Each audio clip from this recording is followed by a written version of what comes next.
Good morning, students. Today's topic is monthly returns according to section 39. Monthly returns. Any person registered under GST has to submit the details of outward supplies online on or before the 10th day of next month, subject to rules in this respect. So, any person who is registered under GST has to submit the details of outward supply online. ഓൺലൈനായിട്ട് outward സപ്ലൈസിനെ കുറിച്ചുള്ള details registered person 10th day of next month, ഈ മാസം നടത്തുന്ന എല്ലാ ട്രാൻസാക്ഷനും അടുത്ത മാസം 10ാം തീയതിക്ക് മുമ്പ് അതിൻ്റെ ഔട്ട്വേർഡ് സപ്ലൈസിൻ്റെ ഡീറ്റെയിൽസ് ഓൺലൈനായിട്ട് സബ്മിറ്റ് ചെയ്യേണ്ടതാണ്. അനുബന്ധിച്ച് വരുന്ന റൂൾസും റെഗുലേഷൻസൊക്കെ ഫോളോ ചെയ്തുകൊണ്ട് വേണം ഈ തരത്തിലുള്ള ഔട്ട്വേർഡ് സപ്ലൈയുടെ ഡീറ്റെയിൽസ് കൊടുക്കാനുള്ളത്. The expression of details of outward supply includes details of invoice. എന്താണ് ഡീറ്റെയിൽസ് ഓഫ് ഔട്ട്വേർഡ് സപ്ലൈ എന്ന് പറഞ്ഞാൽ അതിൽ ഇൻക്ലൂഡ് ചെയ്യുന്നത് details of invoices, then debit not, credit note, revised invoices issued in relation to output supplies made during any tax period. The details of supplies are to be summarized in a statement uploaded in the online portal which is called monthly return. അപ്പോൾ ഇത്തരത്തിലുള്ള details ഒരു summarised ഫോമിൽ അല്ലെങ്കിൽ statement ആയിട്ട് upload ചെയ്യണം online പോർട്ടലിൽ. ഇതിനെയാണ് നമ്മൾ മന്ത്ലി റിട്ടേൺ എന്ന് പറയുന്നത്. Registered person having turnover not exceeding 1.5 crores rupees are allowed to file quarterly returns instead of monthly returns. 1.5 crores ടേൺ ഓവറിനേക്കാൾ താഴെയുള്ള വ്യക്തികളാണെങ്കിൽ മന്ത്ലി റിട്ടേൺസിന് പകരം ക്വാർട്ടർലി റിട്ടേൺസ് കൊടുത്താൽ മതി, മന്ത്ലി റിട്ടേൺസ് കൊടുക്കണം എന്നില്ല. ഈ ചില ഇമ്പോർട്ടൻറ്റ് പ്രൊവിഷൻസ് ഉണ്ട് മന്ത്ലി റിട്ടേണിന് സൂചിപ്പിക്കുന്ന അല്ലെങ്കിൽ അതിനോടനുബന്ധിച്ച് വരുന്ന ചില ഇമ്പോർട്ടൻറ്റ് പ്രൊവിഷൻസ് ഉണ്ട്. അതെന്തൊക്കെയാണെന്ന് നോക്കാം. Form and manner of submission of monthly return. ഏത് രീതിയിലാണ് ഈ മന്ത്ലി റിട്ടേൺസ് സബ്മിറ്റ് ചെയ്യേണ്ടത്? അപ്പോൾ നേരത്തെ പറഞ്ഞ പോലെ മന്ത്ലി റിട്ടേൺസ് എന്ന് പറഞ്ഞാൽ നമ്മൾ കൊടുക്കുന്ന ഡീറ്റെയിൽസ് ഓഫ് ഔട്ട്വേർഡ് സപ്ലൈസിൻ്റെ ഒരു സമ്മറി ഫോമാണ് മന്ത്ലി റിട്ടേൺസ് എന്ന് പറയുന്നത്. Form and manner of submission of monthly returns rule 61. Every registered person other than person referred in the section 14 of the Integrated Goods and Service Act 2017 or an input service distributor or a non-resident taxable person or a person paying tax under section 10 of 5152 shall furnish the returns specified under section 39 subsection 1 in form GSTR 3 electronically through common portal. എല്ലാ registered പേഴ്സണും പക്ഷേ ചില ആളുകളെ ഇതിൽ നിന്ന് ഒഴിവാക്കിയിട്ടുണ്ട്. That is section 14 പറയുന്ന integrated goods and tax act പ്രകാരമുള്ള വ്യക്തികൾ, അതുപോലെ തന്നെ ഇൻപുട്ട് ടാക്സ് ഡിസ്ട്രിബ്യൂട്ടറോ അല്ലെങ്കിൽ നോൺ റെസിഡൻറ്റ് ടാക്സിബിൾ പേഴ്സണോ അല്ലെങ്കിൽ person paying tax under section 10. Section 10 means composite tax payers, അവരെയും ഇതിൽ നിന്ന് ഒഴിവാക്കിയിട്ടുണ്ട്. ബാക്കി എല്ലാ വ്യക്തികളും എന്ത് ചെയ്തിരിക്കണം? എല്ലാ വ്യക്തികളും മന്ത്ലി ടാക്സ് റിട്ടേൺസ് കൊടുത്തിരിക്കണം. അതുപോലെ തന്നെ സെക്ഷൻ 51, 52 അതുപോലെ തന്നെ സെക്ഷൻ 39 സബ്സെക്ഷനിലൊക്കെ പറയുന്നവർ അവർ മന്ത്ലി റിട്ടേൺസ് കൊടുക്കേണ്ടത് form GSTR 3 electronically through common പോർട്ടലാണ്. Then part A of return shall be electronically generated from the information furnished through form GSTR 1. Form GSTR 1 നമ്മൾ സപ്ലൈസ്, ഏത് തരം സപ്ലൈസ് ഔട്ട്വേർഡ് സപ്ലൈസ് നടന്നാലും ഫോം GSTR 1 ഡീറ്റെയിൽസ് കൊടുക്കുന്നത്. അപ്പോൾ ആ details ആണ് നമ്മൾ റിട്ടേൺസ് ഫയൽ ചെയ്യുമ്പോൾ അത് ഓട്ടോമാറ്റിക്കലി അല്ലെങ്കിൽ ഇലക്ട്രോണിക്കലി ജനറേറ്റ് ചെയ്യുന്നത്. ഫോം GSTR 2 എന്ന് പറയുന്നത് ഇൻവേർഡ് സപ്ലൈസ് ആണ്.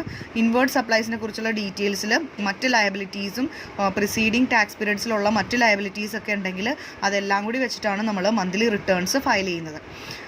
Every registered person furnishing the returns shall, subject to the provision of section 49, discharge his liabilities towards tax, interest, penalty, fees or any other amount payable under the act or rules by debiting the electronic cash ledger or credit ledger, including the details in part B form GSTR 3.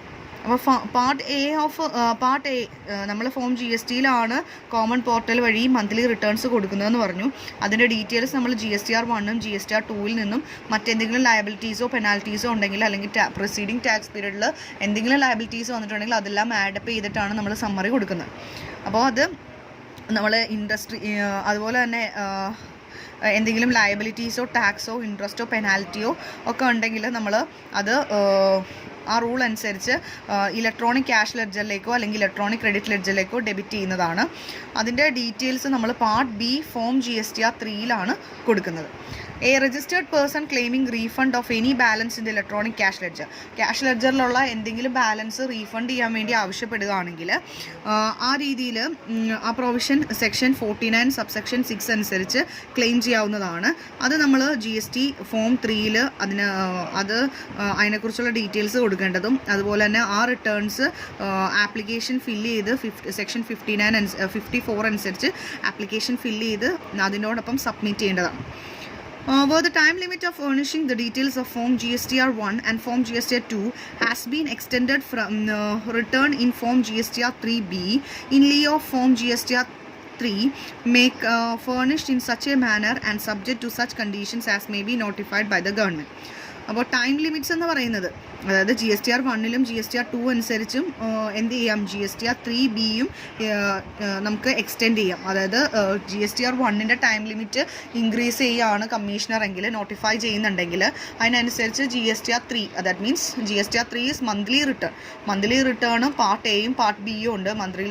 അതായത് GSTR 3 part 1 GSTR 3 part B ഉണ്ട്. അപ്പോൾ GSTR 3B എന്ന് പറയുന്നത് GSTR 3 അനുബന്ധിച്ച് അല്ലെങ്കിൽ GSTR 3 continuation ആയിട്ട് വരുന്നതാണ്. അപ്പോൾ അത് കമ്മീഷണർ നോട്ടിഫൈ ചെയ്യുന്നതനുസരിച്ച് നമുക്ക് എക്സ്റ്റെൻഡ് ചെയ്യാവുന്നതാണ് time period. Next is other provisions relating to the furnishing of returns. എന്താണ് മറ്റ് പ്രൊവിഷൻസ്? ഫേർണിഷിംഗ് റിട്ടേൺസിനെ കുറിച്ചുള്ള മറ്റ് പ്രൊവിഷൻസ് എന്തൊക്കെയാണെന്ന് നോക്കാം. Every registered person other than input tax distributor or non resident taxable person or A person paying tax under the provision of section 10 or section 51-52 shall furnish a return for every calendar month or part thereof electronically with the following contents. അപ്പോൾ എല്ലാ registered പേഴ്സണും other than input service ഡിസ്ട്രിബ്യൂട്ടറോ non resident taxable പേഴ്സണോ അല്ലെങ്കിൽ person paying tax under provision of section 10 that is composite tax payers 51-52 വ്യക്തികൾ, ഇങ്ങനെയുള്ളവരെ ഒഴിച്ച് ബാക്കി എല്ലാ രജിസ്റ്റേർഡ് പേഴ്സണും മന്ത്ലി റിട്ടേൺസ് പേ ചെയ്യേണ്ടതായിട്ടുണ്ട്. മന്ത്ലി റിട്ടേൺസ് പേ ചെയ്യുന്നത് ആ കലണ്ടർ മന്തിൽ ഇലക്ട്രോണിക്കലി താഴെ പറയുന്ന കണ്ടൻസ് എല്ലാം തന്നെ ഇൻക്ലൂഡഡ് ആയിരിക്കണം ഈ മന്ത്ലി റിട്ടേണിൽ. അതിൽ പറയുന്ന contents first one is details of inward supplies of goods and services. Inward supplies എന്ന് പറയുമ്പോൾ പർച്ചേസസിൻ്റെ ഡീറ്റെയിൽസ് ഉണ്ടാവണം. അതുപോലെ തന്നെ details of outward supply sales സപ്ലയേഴ്സിൻ്റെ ഡീറ്റെയിൽസ് ഉണ്ടാവണം. അതുപോലെ ഇൻപുട്ട് ടാക്സ് ക്രെഡിറ്റ് എത്രയുണ്ട്, ടാക്സ് പേയബിൾ എത്രയാണ്, ടാക്സ് പേ ചെയ്തത് എത്രയാണ്, ഇങ്ങനെയുള്ള കാര്യങ്ങൾ. അതുപോലെ തന്നെ അതർ പെർട്ടിക്കുലേഴ്സ് എന്തെങ്കിലും ഉണ്ടെങ്കിൽ അതും മെൻഷൻ ചെയ്യണം. ഇതെല്ലാം കൂടി കണ്ടെയ്ൻ ചെയ്ത ഒരു സമ്മറി ഫോമിലായിരിക്കണം മന്ത്ലി റിട്ടേൺസ് ഫോമുലേറ്റ് ചെയ്യാനായിട്ട്.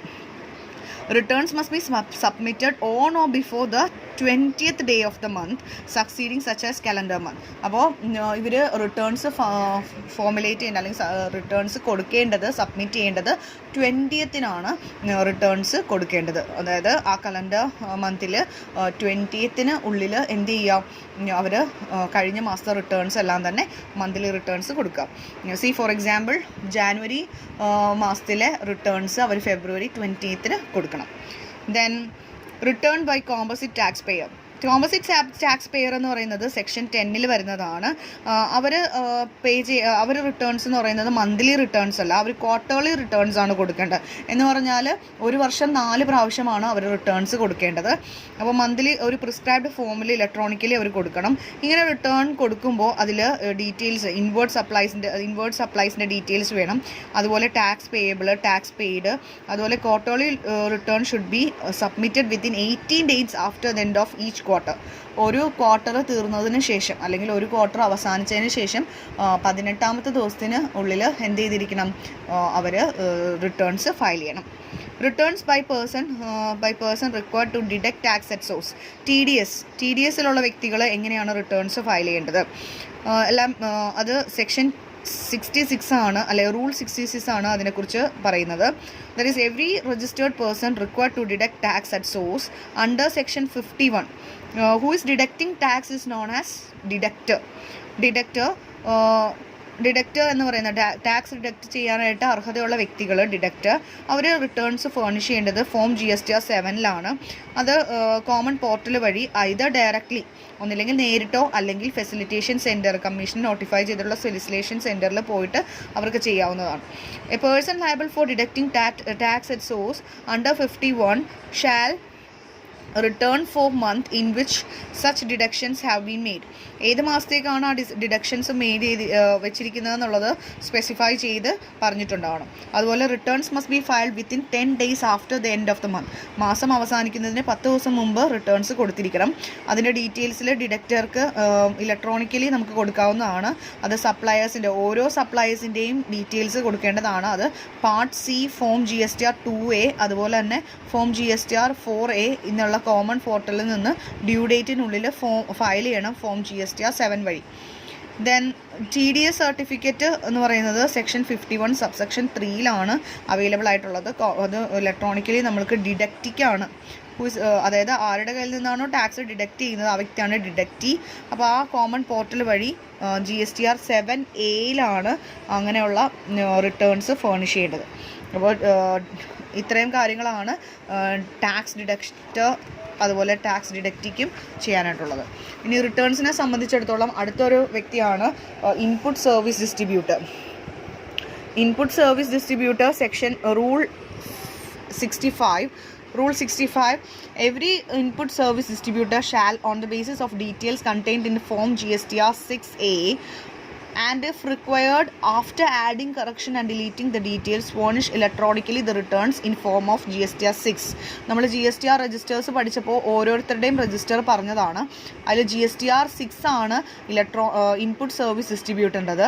അപ്പോൾ ഡീറ്റെയിൽസ് അതായത് റിട്ടേൺസിൻ്റെ ഡീറ്റെയിൽസ് കൊടുക്കേണ്ടത് ഈ രജിസ്റ്ററിലാണ്. അതായത് GSTR 6A അദ്ദേഹത്തിന് എന്തെങ്കിലും ആഡോ കറക്ഷൻസോ ഡിലീഷൻസോ ഒക്കെ ചെയ്തതിന് ശേഷം ഫെയർ ആക്കിയിട്ട് ഇലക്ട്രോണിക്കലി റിട്ടേൺസ് GSTR 6 കൊടുക്കുക. അതിൽ ഡീറ്റെയിൽസ് ഓഫ് ടാക്സ് ഇൻവോയ്സസ് ഉണ്ടാവണം. ക്രെഡിറ്റ് എന്തെങ്കിലും ഉണ്ടെങ്കിൽ ആ കാര്യങ്ങളുണ്ടാവണം. അതുപോലെ തന്നെ എന്തെങ്കിലും കോമൺ പോർട്ടൽ വഴിയോ അല്ലെങ്കിൽ ഡയറക്റ്റിലായിട്ടോ അല്ലെങ്കിൽ ഫെസിലിറ്റേഷൻ സെൻറ്റർ വഴി കൊടുക്കാവുന്നതാണ്. അതുപോലെ തന്നെ ഡീറ്റെയിൽസിൻ്റെ ഇൻവോയ്സസ് ഡീറ്റെയിൽസ് ക്രെഡിറ്റ് ഡീറ്റെയിൽസ് അതുപോലെ തന്നെ മറ്റെന്തെങ്കിലും ഡീറ്റെയിൽസ് കൊടുക്കാനുണ്ടെങ്കിൽ സെക്ഷൻ 20 പ്രകാരം എന്തെങ്കിലും ഡീറ്റെയിൽസ് ഉണ്ടെങ്കിൽ അതെല്ലാം തന്നെ കൊടുക്കുക. Then input service distributor shall for every calendar month furnish the prescribed return electronically within 13 days after the end of such month. അപ്പോൾ ഇലക്ട്രോണിക്കലി നമുക്ക് എന്ത് ചെയ്യാം 13 days after end of such month ഒരു മാസം അവസാനിച്ചതിന് ശേഷം 13ാമത്തെ ദിവസം എന്ത് ചെയ്യാം ഈ ഒരു റിട്ടേൺസ് കൊടുക്കാവുന്നതാണ്. Next submission of return by non resident taxable person according to rule 63. Every registered non-resident taxable person shall furnish the return in form GSTR 5. Form GSTR 5 non resident taxable person returns കൊടുക്കേണ്ടത്. അത് facilitation centre വഴിയോ common portal വഴി facilitation സെൻറ്ററിൽ വഴിയോ commissioner notify ചെയ്തിട്ടുള്ള facilitation സെൻറ്ററിലോ അല്ലെങ്കിൽ direct ആയിട്ടോ ഇയാൾക്ക് റിട്ടേൺസ് നൽകാവുന്നതാണ്. പക്ഷേ ഡീറ്റെയിൽസിൻ്റെ ഔട്ട്വേർഡ് സപ്ലൈസിൻ്റെയും അതുപോലെ ഇൻവേർഡ് സപ്ലൈസിൻ്റെയും ഡീറ്റെയിൽസ് കൊടുക്കണം. അതുപോലെ ടാക്സ് ഇൻട്രസ്റ്റ് പെനാൽറ്റി ഫീസ് അല്ലെങ്കിൽ എനി അതർ എമൗണ്ട് ഏതെങ്കിലും എമൗണ്ട് ഉണ്ടെങ്കിൽ അത് 20 days after the end of tax പീരീഡിന് ശേഷം 20th ഡേയ്സിനുള്ളിൽ അത് കൊടുക്കണം. Or within 7 days after the last day of valid period of registration കഴിഞ്ഞതിന് ശേഷം 7 daysനുള്ളിൽ കൊടുക്കുക. ഏതാണോ മുന്നിൽ വരുന്നത് വിച്ചെവർ ഇസ് ഏർലിയർ ഏതാണോ മുന്നിൽ വരുന്നത് ആ ഡേറ്റ് എടുക്കുക. Non-resident taxable person shall, for every calendar month they are part of, furnish in form or such manner as prescribed, return electronically within 20 days after end of a calendar month or within 7 days after last day of period of registration specified under section 27 subsection 1 whichever is earlier.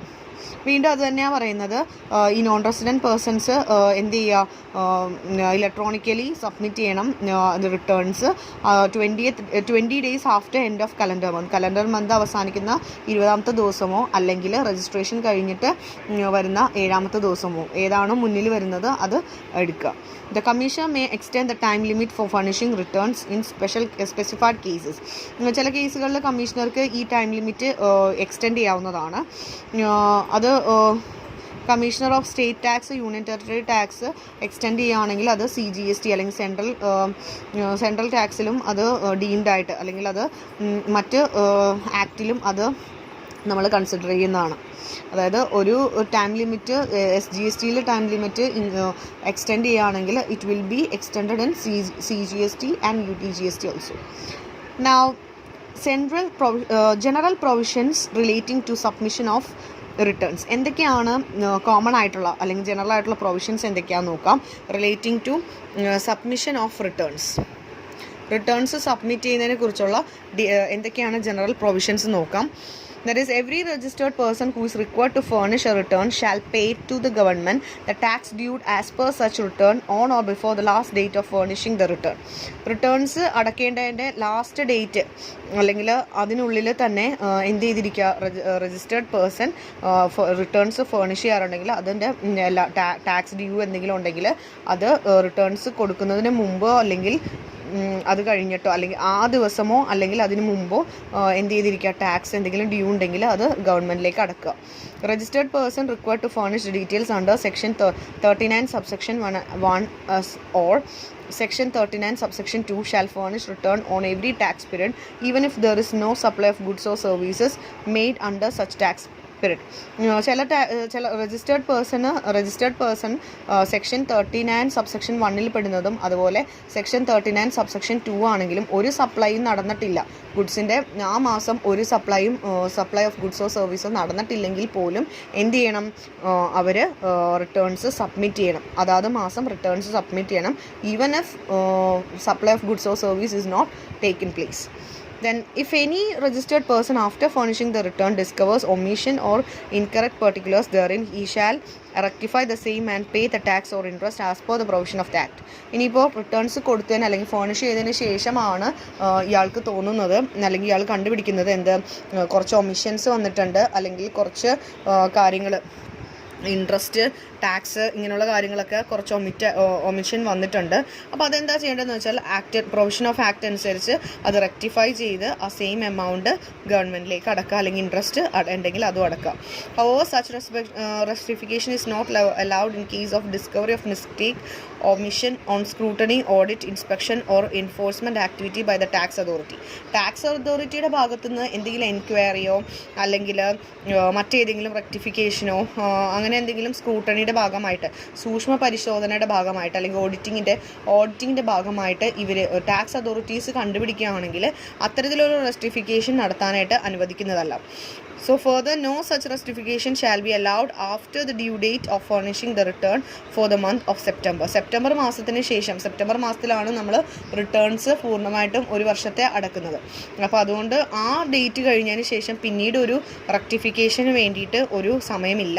അതിന് മുമ്പ് rectification ചെയ്യണമെങ്കിൽ ചെയ്യാനായിട്ടേ സാധിക്കുകയുള്ളൂ. അപ്പോൾ actual date അല്ലെങ്കിൽ relevant annual date ഏതാണോ മുന്നിൽ നിൽക്കുന്നത് ആ ഡേറ്റാണ് നമ്മൾ എടുക്കുന്നത്. That is whichever is earlier. So ഇതൊക്കെയാണ് ജനറൽ പ്രൊവിഷൻസിൽ വരുന്നത്. ഇനി ഒരു കാര്യം കൂടിയുണ്ട്, that is registered person shall not allowed to furnish the return for tax period if the return for any of the previous tax period has not been submitted by him. ഇനി എന്തെങ്കിലും കഴിഞ്ഞ വർഷത്തെയോ അല്ലെങ്കിൽ കഴിഞ്ഞ മാസത്തെയോ ടാക്സ് റിട്ടേൺസ് കൊടുക്കാതെ ഈ മാസത്തെ നമ്മൾ കൊടുക്കാൻ അല്ലെങ്കിൽ അത് സ്വീകരിക്കുന്നതല്ല. അപ്പോൾ പ്രീവിയസ് ആയിട്ടുള്ള എന്തെങ്കിലും റിട്ടേൺസ് കൊടുക്കാനുണ്ടെങ്കിൽ അത് പൂർണ്ണമായി കൊടുത്തതിന് ശേഷമേ പിന്നീടുള്ള പ്രസൻറ്റിലുള്ള കാര്യങ്ങൾ എടുക്കുകയുള്ളൂ. Then a person who has made outward supply in period between the date on which he becomes liable to registration till the date on which the registration has been granted shall declare the same in first return furnished after registration, section 14. അപ്പോൾ ഏതെങ്കിലും ഒരു വ്യക്തിക്ക് outward supply എന്ന് പറയുന്നത് ആ date എന്ന് പറയുന്നത് അയാൾ ലയബിലിറ്റി, അതായത് ടേൺ ഓവർ ലിമിറ്റ് കൂടുമ്പോൾ നമ്മൾ രജിസ്റ്റർ ചെയ്യേണ്ടതായിട്ട് വരും. അപ്പോൾ അതുകൊണ്ട് ചിലപ്പോൾ ആ പീരീഡിൽ തന്നെ ആയിരിക്കും അയാൾക്ക് രജിസ്റ്റർ ചെയ്യേണ്ട ലയബിലിറ്റി വരുന്നത്. അങ്ങനെയാണെങ്കിൽ അയാൾ ഓൾറെഡി അതെന്ത് ചെയ്യണം, അങ്ങനെ രജിസ്ട്രേഷൻ ഗ്രാൻഡ് ചെയ്തിട്ടുണ്ടെങ്കിൽ അത് ആ ഫസ്റ്റ് റിട്ടേൺ ഫേർണിഷ് ചെയ്യുമ്പോൾ തന്നെ അത് ഡിക്ലറേഷൻ നടത്തേണ്ടതായിട്ടുണ്ട്. അതാണ് സെക്ഷൻ 40 പറയുന്നത്. Next is return by a person providing online information and database access or retrieval services, rule 64. അപ്പോൾ ഏതൊരു രജിസ്റ്റേർഡ് പേഴ്സണും who is providing online information database services from the place outside India, ഇന്ത്യയുടെ പുറത്തു നിന്നാണ് ഈ service കൊടുക്കുന്നതെങ്കിൽ to an unregistered person in ഇന്ത്യയിലുള്ള ഒരു അൺരജിസ്റ്റേർഡ് പേഴ്സൺ ആണ് ഇയാൾ കൊടുക്കുന്നതെങ്കിൽ അയാൾ റിട്ടേൺസ് ഫയൽ ചെയ്യേണ്ടത് ഫോം GSTR 5A അനുസരിച്ചാണ്, ഓൺ ഓർ ബിഫോർ ദ 20th day of the month succeeding the calendar month. അപ്പോൾ അതായത് ഈ മാസം നടത്തുന്ന എല്ലാ ട്രാൻസാക്ഷൻസിനും അടുത്ത മാസം 20th മുമ്പ് റിട്ടേൺസ് കൊടുക്കുക. Next is statement of supplies through e-commerce operator. E-commerce operator, that is rule 67. E-commerce ഓപ്പറേറ്ററിനെ സംബന്ധിച്ചിടത്തോളം അയാൾ എന്ത് ചെയ്യണം, ടാക്സ് കളക്ട് ചെയ്യാൻ അധികാരമുള്ള വ്യക്തിയാണ്. അപ്പോൾ ടാക്സ് കളക്റ്റഡ് അറ്റ് സോഴ്സ് ആണ്, അതായത് സെക്ഷൻ 52 അനുസരിച്ചാണ് ഇദ്ദേഹത്തിന് അപ്പം 51 എന്ന് പറയുന്നത് TDS 52 എന്ന് പറയുന്നത് TCS ആണ്. അപ്പോൾ ഇയാൾ 52 ആണ്. അതുകൊണ്ട് തന്നെ ഇയാളുടെ സ്റ്റേറ്റ്മെൻറ്റ് അല്ലെങ്കിൽ ഫോം ഓഫ് റിട്ടേൺസ് കൊടുക്കേണ്ടത് ഇയാൾ ഫോം GSTR 8 കോമൺ പോർട്ടൽ വഴി ഡയറക്റ്റായിട്ടോ അല്ലെങ്കിൽ ഫെസിലിറ്റേഷൻ സെൻറ്ററിലോ കൊടുക്കാവുന്നതാണ്. അതിൽ അദ്ദേഹത്തിൻ്റെ ഡീറ്റെയിൽസ് എല്ലാം സപ്ലൈസ് നടത്തിയിട്ടുള്ള അദ്ദേഹത്തിൻ്റെ ഇ-കൊമേഴ്സ് പ്ലാറ്റ്ഫോമിൽ അദ്ദേഹം നടത്തിയിട്ടുള്ള എല്ലാ സപ്ലൈസിൻ്റെയും ഡീറ്റെയിൽസ് കൊടുക്കുക. അതുപോലെ എമൗണ്ട് ഓഫ് ടാക്സ് എത്രയാണ് അയാൾ കളക്ട് ചെയ്തത്, ഇങ്ങനെയുള്ള ഡീറ്റെയിൽസ് എല്ലാം തന്നെ സെക്ഷൻ 52 സബ്സെക്ഷൻ 1 അനുസരിച്ച് കൊടുക്കുക. അതുപോലെ ഡീറ്റെയിൽസ് കൊടുക്കുമ്പോൾ അയാൾ ഇലക്ട്രോണിക്കലി സപ്ലയേഴ്സിന് part C of form GSTR 2A അനുസരിച്ച് കോമൺ പോർട്ടൽ വഴി ഡ്യൂ ഡേറ്റ് കഴിയുന്നതിന് മുമ്പ് തന്നെ റിട്ടേൺസ് ഫയൽ ചെയ്യുക ഫോം GSTR 8 പ്രകാരം. Then notice to non filers of returns, അതായത് നോൺ ഫയലേഴ്സ് ഓഫ് റിട്ടേൺസ് എന്ന് പറഞ്ഞാൽ റിട്ടേൺസ് അടയ്ക്കാത്ത വ്യക്തികളാണ് non filers. That is non filers of returns notice കൊടുക്കുന്നതാണ്. അതെങ്ങനെയാണെന്നുള്ളതാണ് rule 68. A notice in Form GSTR 3A shall be issued electronically to the registered person who fails to furnish return under section 39, 44, 45 and 52. അപ്പോൾ ഒരു notice കൊടുക്കുന്നുണ്ട്, അതായത് GST returns കറക്റ്റായിട്ട് കൊടുക്കാത്ത non ഫയലേഴ്സിന് എന്ത് ചെയ്യുന്നുണ്ട്, ഒരു നോട്ടീസ് ടാക്സ് അതോറിറ്റിയുടെ ഭാഗത്തു നിന്ന് കൊടുക്കുന്നുണ്ട്. റിട്ടേൺസ് ഫയൽ ചെയ്യാത്തത് അണ്ടർ സെക്ഷൻ 39, 44, 45, 52 ഈ സെക്ഷൻസിലൊക്കെ പെടുന്ന വ്യക്തികൾ, റിട്ടേൺസ് ഫയൽ ചെയ്യാത്ത വ്യക്തികൾക്കാണ് ഈ ഒരു നോട്ടീസ് കൊടുക്കുന്നത് tax authority. Then claim of input tax credit, section 41. Every registered person shall be entitled to take the credit eligible of input tax as self-assessed in the return.